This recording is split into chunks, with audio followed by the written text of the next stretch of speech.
Hello everyone and welcome to week 5 of the online course development program. By now you're probably getting used to the format of these quick videos to give you updates. So last week was week 4 for this program and we're finishing up learning activities and online pedagogy within our shared shell. And this week we're starting up laying out of course units. So here we are in our shared shell. So that was last week. This week laying out of course units.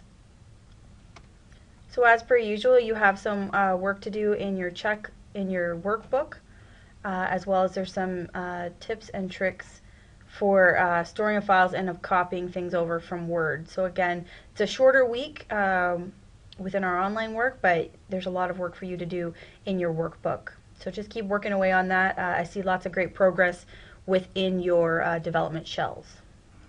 So one thing I wanted to touch on today was the difference between passive and active online learning. So now that you're been working away in your dev shells and you're starting to create those interactivity pieces, we're moving away from what am I going to be teaching to how are they going to learn this? What are the students going to be doing?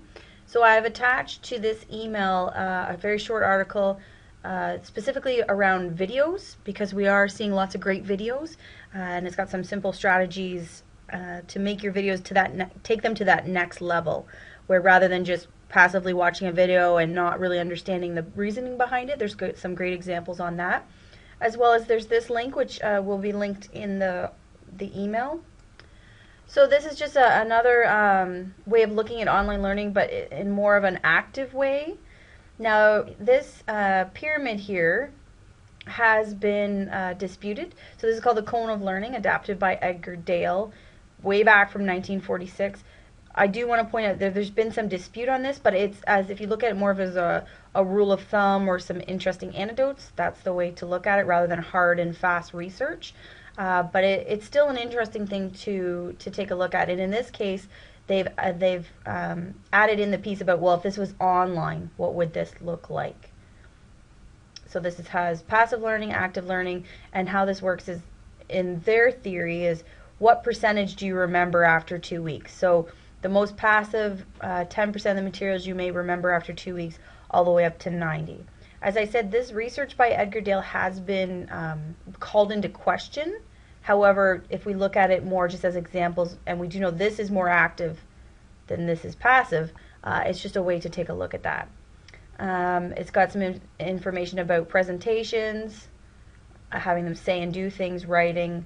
It's just a very interesting article for you to take a quick look at. So this week our session is of course from 10 to 12 in K203, and it's back with Gordon, and it's graded assignments in Blackboard Introduction to Rubrics. So specifically looking at digitizing your assignments, so please bring any assignments you'd like to work on, the inline grading feature, and then also looking at the student perspective. So you got an email from Melissa saying that you have student counts linked to your dev shells, and Gordon's going to go through those, and then as well just how can you see what the students see throughout your course. So that's it for this week. It's a short video, and it's a shorter amount of work in our Blackboard shell, but I have sent out meeting requests to most of you just to get a progress update, see where you are, what issues you're facing, how can we help out. And Mark has also sent out emails to get those working meetings. So when you work with Mark, you bring your laptop, you bring all your materials, and you say to Mark, for example, by the end of this meeting with you, I'd like to have created these tests and embedded these videos, just as an example. And when you walk away from that meeting, not only have you learned how to do it, but it is done. So Mark is a great resource to us, so please utilize him whenever you can. Of course, anytime you have questions or anything, please let me know. Thanks, guys, and I'll see you on Friday.